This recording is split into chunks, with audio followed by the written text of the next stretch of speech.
మన ప్రభువును రక్షకుడైనటువంటి యేసుక్రీస్తు వారికే అనంత మహిమ ఘనత ప్రభావం కలుగునగాక. షాలేం స్వరం యూట్యూబ్ ఛానల్ చూస్తున్న మీకు అందరికీ కూడా హృదయపూర్వకమైన వందనాలు.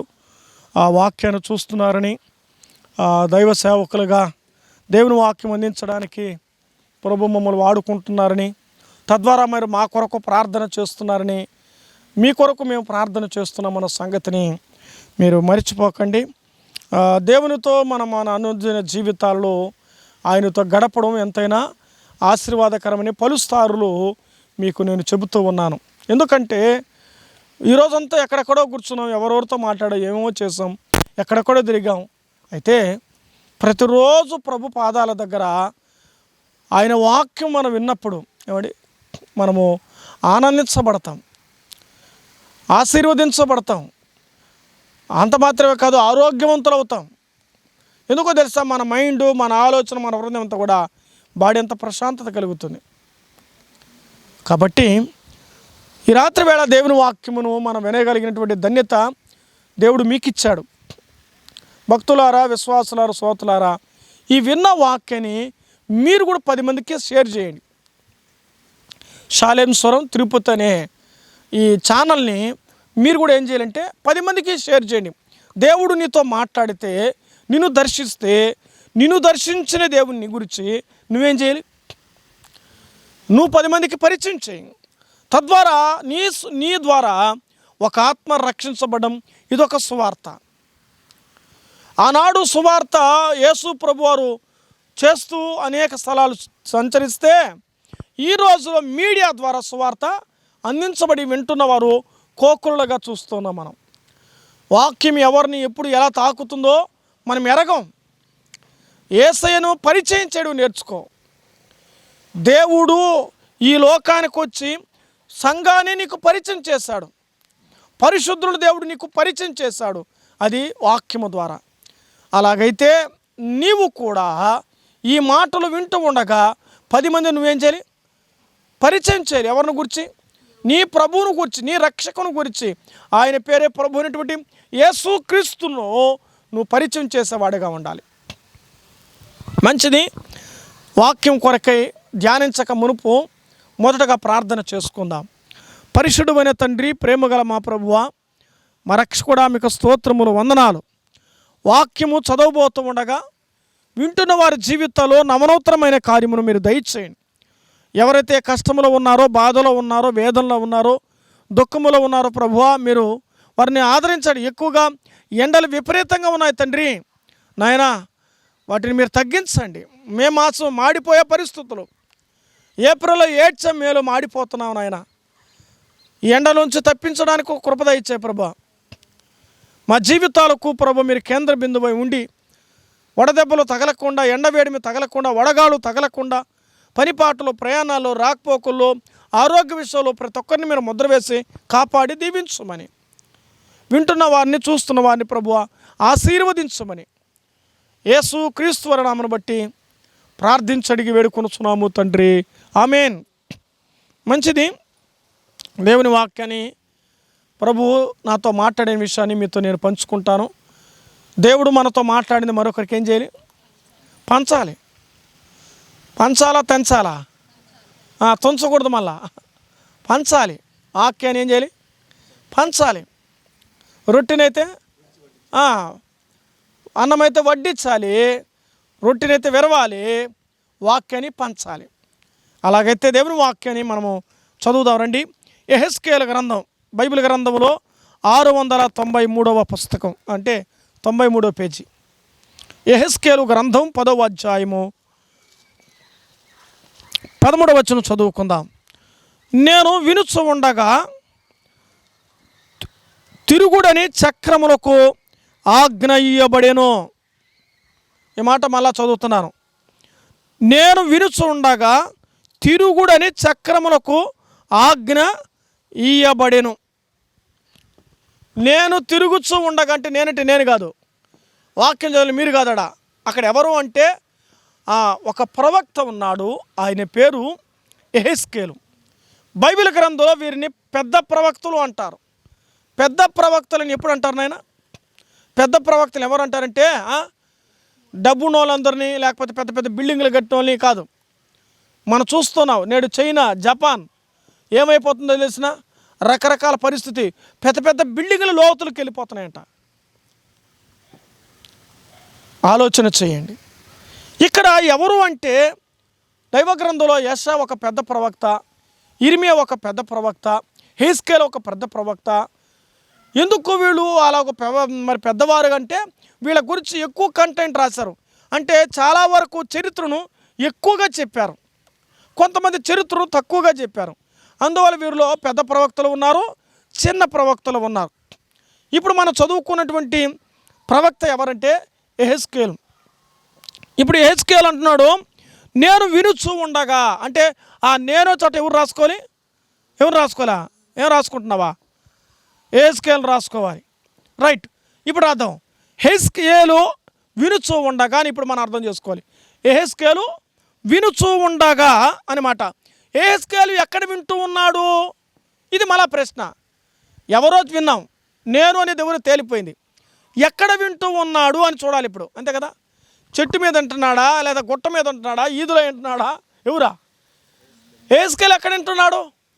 కొంతమంది వింటే కాలక్షేపం కావండి చూస్తాం. ఈరోజు వినమంటే తీరుబాటుగా ఆలోచిస్తా, నిద్రపోతా వినేవాళ్ళు, తోగతా వినేవాళ్ళు, ఊగుతూ వినేవాళ్ళు, కాలాడిస్తూ వినేవాళ్ళు, కూర్చొని వినేవాళ్ళు, రకరకాలవి లోక విషయాలు ఎలాగైనా ఉండొచ్చు. కానీ ఒక ప్రవక్త ఎలా వింటూ ఉన్నాడో మనము చూస్తే, ఎక్కడ వింటూ ఉన్నాడో మనం గమనించాలి. అది ఎక్కడ వింటూ ఉన్నాడంటే దేవుని వాక్యంలో మనం ఆలోచన చేస్తాం. 10వ అధ్యాయం 1వ వచనం. ఇంకా 4వ వచనం చూడండి ఆయన. 4వ వచనం చూద్దాం.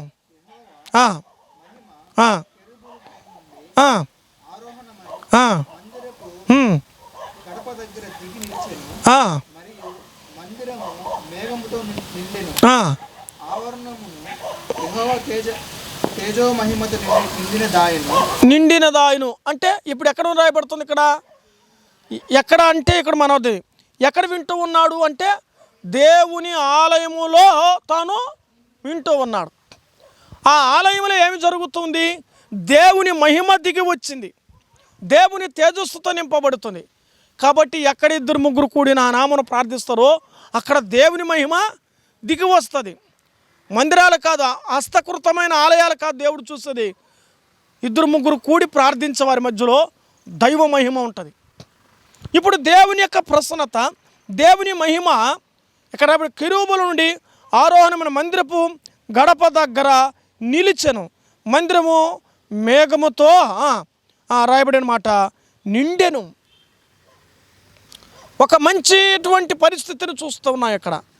దేవుడు కొన్ని సందర్భాల మేఘాలతో మాట్లాడు, అగ్నిలోంచి మాట్లాడలేదా? రకరకాలుగా దేవుడు మాట్లాడతాడు. ఎట్లా మాట్లాడుతున్నాడో మనకు అనవసరం, ఎక్కడ మాట్లాడుతున్నాడో ప్రాముఖ్యత. కొంతమంది చెప్తాను, రే అదంతా వద్దు కానీ ముందు కంటెంట్ చెప్పు, అసలు ఏది నువ్వు మాట్లాడి చెప్పు అంటాం. అయితే దేవుని వాక్యంలో మనం చూస్తే ఈ వాక్యం బట్టి మనం గమనించగా నేను మందిరములో ఉన్నట్టుగా చెప్పాడు. ఆయన ఎవరంటే ఎవరు చదువుకుంటున్నాం? యెహెజ్కేలు చూస్తున్నాం. యెహెజ్కేలు ఎక్కడుంటున్నాడు? దేవుని మందిరంలో ఆయన ప్రభావాన్ని, ఆయన మహిమను చూస్తూ ఉన్నట్టుగా చూస్తూ ఉన్నాం. ఆయన మహిమను చూస్తూ ఉన్నాడు. ఏమి జరిగింది ఇక్కడ? ఎందుకు చూస్తున్నాడు? ఎందుకు మందిరంలో ఉండవలసి వచ్చింది? అసలు పరిస్థితి ఏంటి, ప్రభావం ఏంటో కూడా మనం ఆలోచన చేస్తే ఇక్కడ మనం గమనం చేద్దాం. ఇప్పుడు రండి 13వ వచనం చదువుకుందాం. నేను వినుచు ఉండగా అది తిరుగుడని చక్రములకు ఆజ్ఞయబడెను. ఏం రాబడింది అక్కడ? చక్రాలకు ఆజ్ఞాపిస్తూ ఉంటే ఎవరు వింటూ ఉన్నాడు? యెహెజ్కేలు వింటూ ఉన్నాడు, యెహెజ్కేలు చూస్తూ ఉన్నాడు. ఇక్కడ చక్రము అనే మాట మీద ఈ రాత్రి వేళ ఆలోచన చేయాలి మనం. ఏంటంట చక్రము అనే మాట? మామూలుగా మనం చూస్తాం, ఫ్యాన్కి చక్రాలు ఉంటాయి కదా, ఎట్లా తిరగడానికి రెక్కలు అవి. బస్సులకి అలాగే పాతకాలంలో ఎద్దుల బండ్లకి ఏమండి చక్రాలు ఉంటే మనిషి వెళ్ళడానికి ఒక అనువైనటువంటి ఒక వాహనంగా ఏర్పడుతుంది. ఒక రథం, ఒక సారథిగా, ఒక వారధిగా అది ఉపయోగపడుతుంది. ఇక్కడ మనం చదువుకున్నటువంటి చక్రములకు మీరు తిరుగుడని చెప్పాడు. చక్రాలు చూపిస్తుంది ఇక్కడ. ఈ చక్రం గురించి మనం ఆలోచన చేస్తే చక్రం మన శరీరం. చక్రం తిరుగుడి అంటే ఉంది మనస్సు. చక్రము అంటే శరీరము, తిరుగుడి అంటే మన మనస్సు. ఇది అర్థం చేసుకుంటే కంటెంట్ అర్థం. ఇప్పుడు మానవుడు యొక్క జీవితం శరీరము ఒక విధంగా ఉంటే మనసు ఒక చోట ఉంటుంది. నన్నే చూస్తుంటే ఆడే పోయే చోట నేను అమెరికాకు పోయొచ్చు అంటాడు. అతి వేగంగా పోయేది ఏంటంటే ఈ భూ ప్రపంచం అంటే మనసు చాలా వేగంగా వెళ్తుంది. కళ్ళు మూసుకుంటే ఆడ ఉంటుంది తెలుసు. ఇప్పుడు నేను ఆడ ఉండదు తెలుసండి. కళ్ళు మూసుకుంటే నేను ఏ ఊరికి వెళ్ళాలి ఆ ఊరిలో నిలబడతా. నేను అనుకుంటే అమెరికాకు పోయిచ్చేస్తా. ఎట్లా అంటే కళ్ళు అన్నాడు. కళ్ళు మూసుకుంటే అమెరికా పోయేస్తా అంటాడు. మనసులో ఊహించుకునేది వేరు, మనిషి పొయ్యొచ్చేది వేరు. అర్థమైందా? ఒక స్థలానికి నువ్వు గమ్యానికి వెళ్ళగలుగుతున్నావంటే, వెళ్ళి వచ్చావంటే అది దేవుని కృప నీ మీద ఉన్నందువల్ల. ఏదైనా ఒకటి తెచ్చుకున్నావంటే, ఒకటి కొన్నావంటే అది దేవుని కృప నీ మీద ఉన్నందువల్లే. ఆ రోజుకప్పుడు అది నువ్వు కొనగలవు. నువ్వు ఎంత ప్రయత్నం చేసి కొనాలని కొన్ని సందర్భాల్లో కొంతమంది ఇల్లు కట్టాలనుకుంటారో డబ్బే ఉంటుంది కానీ కట్టే అవకాశాలు ఎవరు కుదరబోటు లేకుండా అది చిల్లర బిల్లరగా అయిపోతుంది. కొన్ని సందర్భాలు నువ్వు అనుకోని విధంగా దేవుడు కట్టిస్తాడు. వీటన్నిటిని బట్టి మనం ఏం చేయాలి అంటే దేవుడు తన కాలమందు తన పరిస్థితిని బట్టి ఆ విధంగా దేవుడు కార్యం చేస్తాడు. ఇక్కడ దేవుడు మాట్లాడుతూ ఉంటే ప్రవక్త వింటూ ఉన్నాడు. మందిరములో మనం చూస్తూ ఉన్నాం. ఇక్కడ చక్రాన్ని దేవుడు ఒక పోలికగా పోల్చాడు. ఒక మనిషి యొక్క జీవితం ఒక చక్రంలాగా పోల్చాడు. ఏస్కేలుతో మాట్లాడుతూ చక్రములారా మీరు తిరగండి అన్నాడు. మీరు అంటే ఒక మనిషితో మాట్లాడినట్టుగా చక్రంతో మాట్లాడుతున్నాడు. ఆ చక్రం ఎవరు? ఆ చక్రం నువ్వే. ఆ చక్రం ఎవరు? నువ్వే. అప్పుడు అనుకోవాలి ఆ చక్రం నేనే అనుకోవాలి. అటైతే నిన్నేమని పిలవాలి? ఒరే చక్రం అని పిలవాలా? అనుకోవాలి. ఆ భావన అంటే అన్నంత మాత్రం సరిపోతుంది. అదొక పోలిక, అదొక ఛాయ, అదొక చిహ్నం, అదొక గుర్తు. అర్థమైందా? మన బండి తోలుతా పోతానుకో, మన బండి కూడా సీట్ కవర్లో ఒక్కోసారి ఉంది అనుకో, సేమ్ కవర్లో ఆ విధంగా ఉంటుంది. సేమ్ బండి ఉందంటే పక్కన బండి ఎత్తుకుంటున్నారు కొన్ని సందర్భాల్లో. ఏంది మన బండి కాదంటే వేరే వాళ్ళ బండి మళ్ళీ తెచ్చి ఆ ప్లేస్లో పెట్టిన అనుభవాలు కూడా ఉన్నాయి. అంటే ప్రతి గుర్తు ఉంటుంది, ఒక పోలిక ఉంటుంది, ఒక ఆలోచన ఉంటుంది. ఇక్కడ మనం చదివితే ఈ వాక్యము చక్రము శరీరమని తిరుగుడని మనసును గురించి మనం చూస్తాం. సరే ఇక్కడ చదువుతారండి మరొక 9వ వచనం చూద్దాం. ఈ గ్రంథంలో 10వ అధ్యాయం 9వ వచనం. యెహెజ్కేలు గ్రంథం 10వ అధ్యాయము 9వ వచనం చూడండి. నేను చూచుచూ ఉండగా ఒక్కొక్క కెరూబు దగ్గర ఒక్క చక్రము చొప్పున 4 చక్రములు కనబడేను. అక్కడ అర్థమవుతుందా? ఆ చక్రాలు ఎట్టున్నాయంట? రక్తంలాగా రత్నవర్ణపు చక్రం. ఇప్పుడు ఈ చక్రం ఎట్లా ఉన్నది? ఇప్పుడు ఎర్రగా ఉంది. రత్నవర్ణం అంటే ఎరుపు. రత్నం అంటే తెలుసా? ఎరుపు రంగులో ఉంటుంది. రత్నవర్ణము కలిగిన చక్రాలు. ఎన్ని చక్రాలు అవి? ఎన్ని చక్రాలా? 4 చక్రాలు. ఎవరు చూస్తున్నారు ఈ విషయాన్ని? ఎవరు చూస్తున్నారు? యెహెజ్కేలు చూస్తున్నాడు. 4 చక్రాలు, ఒక్కొక్క కెరూబు దగ్గర ఒక్కొక్క చక్రము చొప్పున 4 చక్రములు కనబడెను. ఆ చక్రములు రత్నవర్పు రాతితో చేయబడి ఉండెను. ఈ చక్రానికి ఏం పేరు పెట్టుకోవాలి? రక్తము కలిగినటువంటి చక్రం.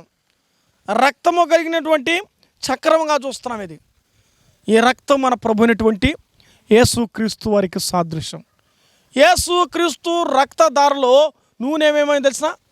కొనబడ్డాం, కడగబడ్డాం, పరిశుద్ధపరచబడ్డాం. ఒకప్పుడు మన రక్తం అపవిత్రము జీవితం. యేసు రక్తం చేత మళ్ళీ ఏం చేశాడు? ఆయన విమోచించాడు. కాబట్టి ఈ శరీరం అనే చక్రాన్ని యేసు ప్రభు రక్తధారలో కడిగితే మనమేమో తిరగము. ఆయనకి మనం ప్రభువులో తిరిగాము కాబట్టి మనం కడగబడ్డాం. తిరగకపోతే కడగబడాం. ఆ రక్తము చక్రం అనే రక్తము చేత మనమేమో కడగబడిన వారంగా చూస్తూ ఉన్నాం. అందుకే అది ఎరుపు రక్తం. యేసు ప్రభు వారి యొక్క దేహం, ఆయన వస్త్రం ఎట్టబెట్టారు? ఊదా రంగు వస్త్రం. ఊదా రంగు అంటే ఎరుపు రంగు. యేసు ప్రభు వారికి సిలువ వేసేప్పుడు ఆయనకు తొడిగించారు. అనువనువున రక్త గాయాలతో నీ కొరకు నా కొరకు యేసు ప్రభువు సిలువ వేయబడి ఆయన చనిపోయి సమాధి చేయబడి తిరిగి లేచాడు. అందుకే ప్రభు యొక్క రక్తం మన కొరకు ఈ భూమి మీద ఒలికించబడింది. అందుకే ఆయన ప్రేమను ఎరిగి మనం తిరగాలి. మీరే తిరగండి ఓ చక్రములారా, మీరేం చేయాలా? తిరగండి. ఓ మనసా తిరుగు, ఆలోచన చేయాలి. మరొక చక్రం ఇందులో నేను చూద్దాం రండి. 10:10 యెహెజ్కేలు గ్రంథం 10వ అధ్యాయం 10వ వచనం చూడండి ఆయన.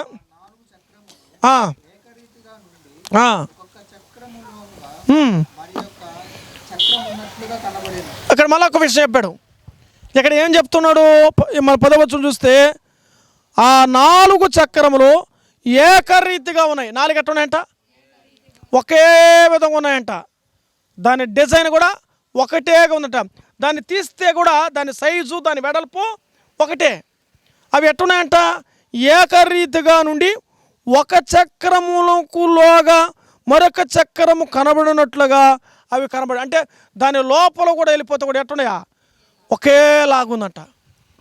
ఇక్కడ మనకేమి నేర్పిస్తుంటే ఈ చక్రంలో రెండవది ఏకమై ఉన్నటువంటి చక్రంగా చూస్తున్నాం. చక్రం ఎవరా అన్నా? ఎవరు చక్రమా? నువ్వు నేనే చక్రం, మనమే చక్రం. అలాగైతే మనం అందరం ఏమవ్వాలి? ఏకంగా ఉన్నామా? ఏమండి, కొంతమంది ఏకంగా లేకపోతే ఏడుస్తూ ఉంటారు. చీలిపోతే దూరం అయిపోతే ఏమవుతారు? లోపల వాళ్ళే బాధపడుతూ ఉంటారు, లోపల కుంగిపోతారు. కలిసిన వారికి వాళ్ళు కలగా ఉంటారు, కలవడానికి వాళ్ళ కన్నీళ్ళతో ఉంటారు. అర్థమైందనుకుంటా. ఎప్పుడు కూడా గుర్తుపెట్టి ఎంతకాలం బతకపోతాం భూమి మీద, ఎంతకాలం బతకపోతాం? ఏకరీతిగా అది ఎలాగైతే కలిసి ఉందో, అది ఎలాగైతే ఒకదానికొకటి యాస్టీస్గా ఉందో అది కలిసి ఉన్నట్టుగా చూస్తున్నాం. ఏకమై ఉన్న చక్రంగా ఉండాలి మనం. సంఘంలో మనం ఎలాగ ఉండాలి? ఏకమై ఉండాలి. సావాసులు ఎలాగ ఉండాలి? ఏకమై ఉండాలి. సేవలు ఎలాగ ఉండాలి? ఏకమై ఉండాలి. ఒకరు ఏదో చెప్తే దాన్ని అంగీకరించాలి. పెద్దలు చెప్తారనుకో, దానికి ఏమవ్వాలి? ఏమ్మా, తల నేర్చిన వారికి అనుభవం ఉంటుందా? కొత్త వాళ్ళకి అనుభవం ఉంటుందా?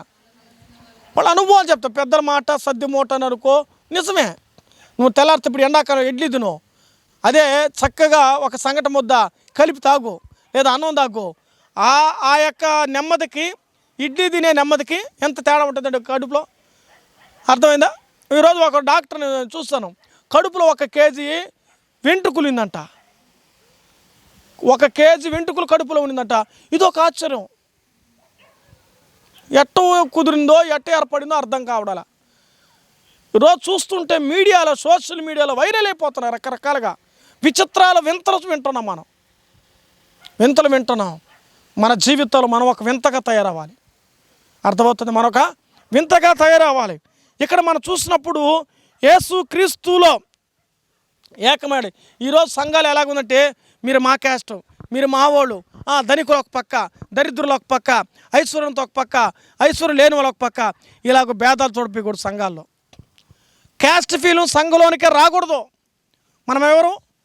యేసు క్రీస్తు రక్తములో కడగబడిన, క్రీస్తు గొర్రెపిల్ల రక్తంలో కడగబడిన ఒకే శరీరము. అందుకే రొట్టె రసపాత్ర ఎట్టేస్తారు? ఒకే శరీరము అందరికి ఇస్తున్నారు, ఒకే రసపాత్రని అందరికి ఇస్తున్నారు. అవునా కదా?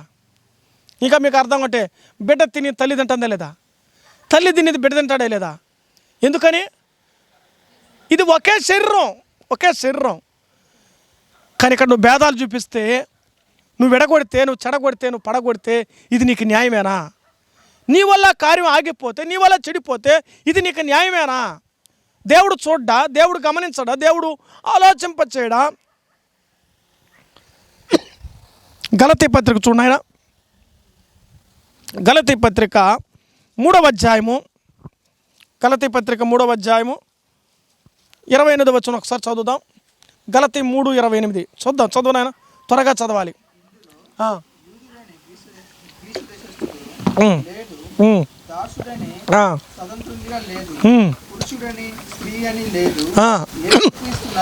చూడండి, యేసు క్రీస్తునందు మీరందరూ ఎట్టున్నారట?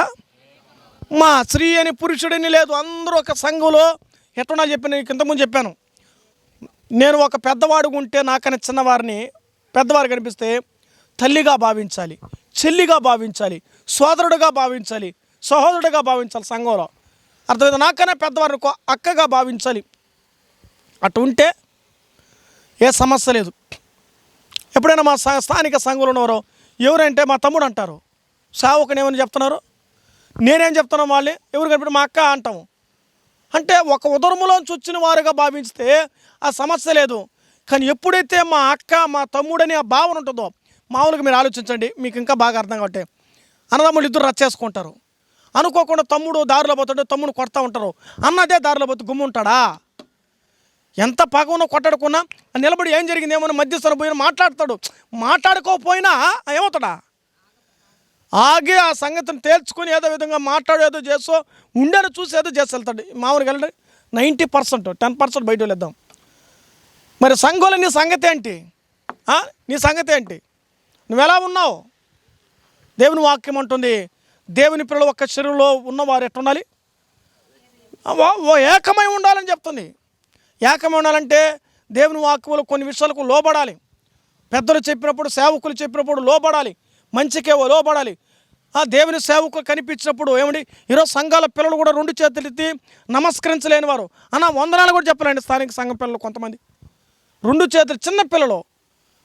ఈయనకేమో 40 ఏళ్ళ వయసు కలిగినాడు, నాలాంటికి నా వయసు 40 ఏళ్ళు. 40 ఏళ్ళ వయసు కలిగినోడికి నా ముందర తిరుగుతున్న పిల్లలకి కనిపిస్తూ కూడా 2 చేతులు ఇచ్చి ఏం చెప్పరు? ఇంకేమి నేర్చుకున్నారు వారి క్రమం? వాళ్ళకి ఏమి నేర్పించావు? తల్లికి ఏమి నేర్పించినావు? కొడుకును ఏమి నేర్పించావు? నీ భర్తకి ఏమి నేర్పించావు? నీ భార్యకి ఏం చెప్పి బైబిల్ ఉంటుంది, ఒకరికి ఒకరు ఏం చేయమంది? వందనాలు పెట్టమంది. ఏమండి, వందనాలు పెట్టమంటే 20 తందనాలు చేస్తున్నారు. వాళ్ళని రచ్చలు పెట్టేదానికి ఎక్కువైపోతున్నాయి దినాల్లో. ఆలోచన చేయాలి. పిల్లలుగా మనం నేర్పించాల్సింది, కుటుంబాలుగా పెద్దలుగా మనం ఏం చెప్పింది, ప్రేమించడం నేర్పించాలి, ఏకమై ఉండడం నేర్పించాలి. మనమంతా క్రీస్తులో ఏకమై ఉన్నవారం. యేసు ప్రభు అంటాడు, నేను తండ్రి ఎట్ట ఉన్నాం, ఏకమై ఉన్నాం. మీరు కూడా ఎట్ట ఉండాలి? మీరు కూడా ఏకమై ఉండాలి. యేసు ప్రభు వారు మనం ఏకమై ఉండడానికి కొరకు ఏం చేశారో తెలిసిన? ఎఫెసీ 2:14 త్వరగా చదవండి. ఎఫెసీ 2:14.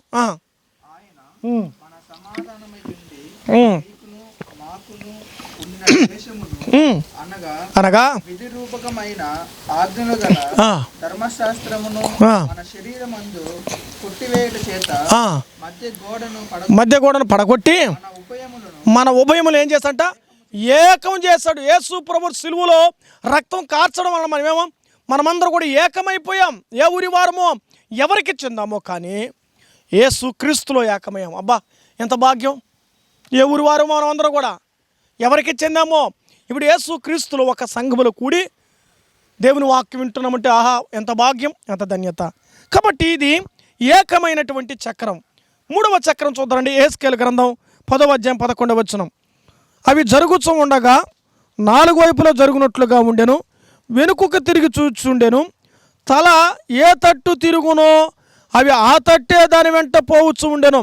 వెనుకకు తిరగక జరుగుచుండెను, తిరగక జరుగుతూ ఉండేను. ఇక్కడ మీరు గమనించాలి, అవి జరుగుతూ ఉండగా 4 వైపులా జరిగినట్లుగా ఒకటి అంటే ఇది మరొక చక్రం రాయబడి అనమాట. ఆ చక్రం ఏదంటే ఇట తిరిగితే ఇట నడుస్తుంది, ఇట తిరిగితే ఇట నడుస్తుంది, ఎటు తిరిగినా నడిచేది. ఇది నడిచే చక్రం. మీరు గమనించండి. అవి జరుగుతూ ఉండగా 4 వైపులా ఏం రాయబడుతుంది? జరుగునట్లుగాను వెనుక జరుగుచుండేను. జరుగుచుండంటే ఏమంటుందా? అది కదులుతుందనే కదా అని అర్థమా? జరుగుచుండనంటే ఏమంటుందా?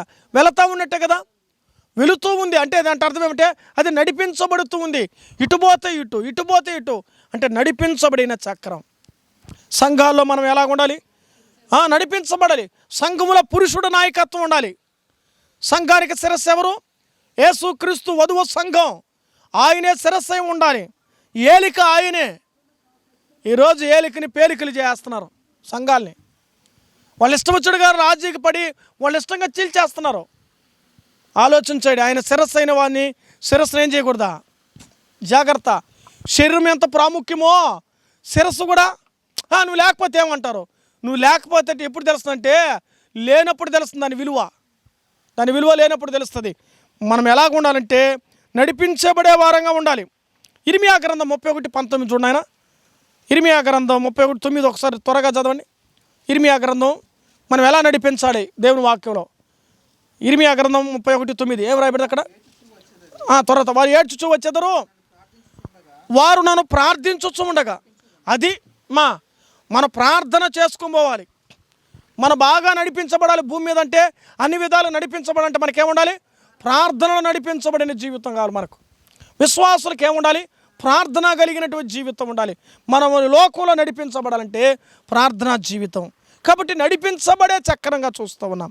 ఆ తర్వాత చూడండి యెహెజ్కేలు గ్రంథం 10:12 ఆ 4 కెరూబుల యొక్క శరీరము వీపులను, చేతులను, రెక్కలను, ఆ చక్రముల చుట్టూను కన్నులతో నిండి ఉండెను. అంటే చక్రానికి ఏముంది? కన్నులు ఉన్న చక్రం. అసలు కెరూబులు మీరు ఎప్పుడు గమనించారు? మందిరంలో మీరు బాగా బలిపీఠం చూసారా? అవి కెరూబులు, వాటి మీద ఏమేమి ఉంటాయి?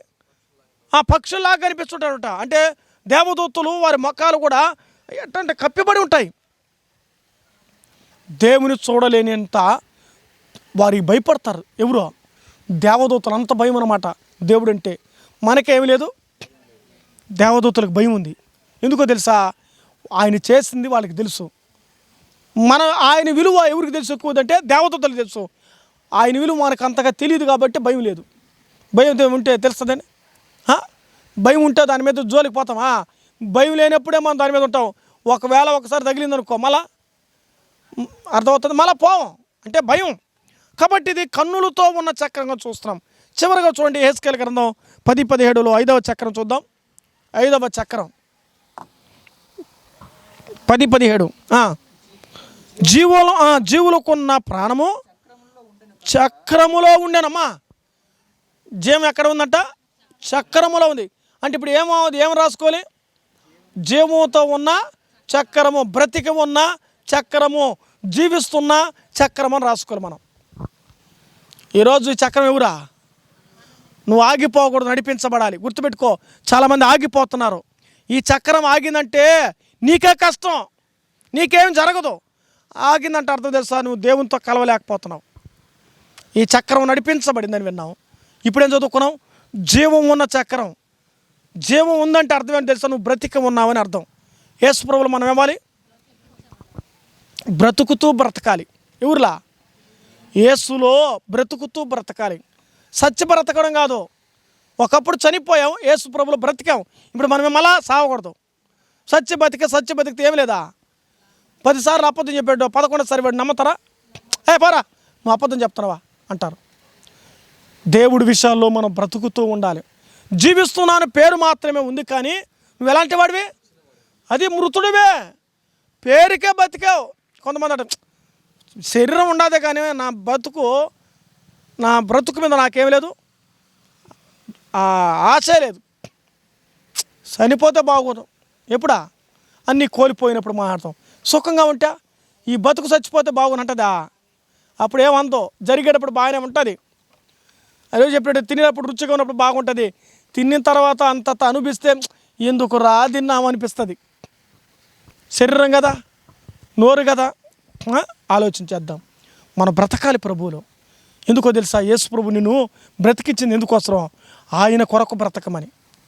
యేసు ప్రభు కొరకు మనం బ్రతకాలి. ఎవరి కొరకు బ్రతక? కొంతమంది నేను నాయన నా బిడ్డ కొరకు బ్రతుకుతున్నాయనమ్మా. నీ బిడ్డ కొరకు కదా నువ్వు ఇంకా ఉండేది. నువ్వు యేసు ప్రభు కొరకు బ్రతకాలి. నేను ఇంకా బ్రతికించింది ఎందుకోసమా? మనము ఆయన నిమిత్తము ఉన్నాము. ఎవరి నిమిత్తమా? నా కొడుకు పెళ్లి చేసేదనుకున్నాను, నా కూతురికి కార్యం చేసేదనుకున్నాను, నేను ఇల్లు కట్టేదనుకో. ఇవన్నీ ఒట్టి మాటలు. నువ్వు నీ వల్ల కాదు. నువ్వు బ్రతకాల్సింది ఎవరి కోసం? నిన్ను బ్రతికించరు ప్రభుకు. నువ్వు బ్రతికంతే. ఒక్క రోజున ప్రభు కొరకై నువ్వేమవ్వాలి? నువ్వు బ్రతికించబడాలి. యేసు ప్రభు సువార్తను బ్రతికించాలి, ప్రభు ప్రేమను బ్రతికించాలి, దేవుని యొక్క ఔన్నత్యాన్ని బ్రతికించాలి, ఆయన గొప్పతనాన్ని బ్రతికించాలి. నీ ద్వారా అవమానం ఆయనకు రాకూడదు. నీ ద్వారా ఘనత రావాలి, నీ ద్వారా విలువ రావాలి, నీ ద్వారా మహిమ రావాలి, నీ ద్వారా ఖ్యాతి రావాలి, నీ ద్వారా ఆయనకి ఒక మంచి పేరు రావాలి. యేసు ప్రభువును నమ్ముకొని ప్రభు కొరకు బ్రతుకుతున్నాడయ్యా. వాళ్ళ జీవితాలు ప్రభువులో బ్రతుకుతుంది అని చెప్పుకోవాలి. వాళ్ళ జీవితాలు ప్రభువు నమ్ముకొని లోకంలో బతుకుతుంది, సారాయి కొట్టు కూడా బతుకుతుంది, వ్యభిచారంలో బ్రతుకుతుంది, పాపంలో బ్రతుకుంది చెప్పకూడదు దేవుని పిల్లల్ని.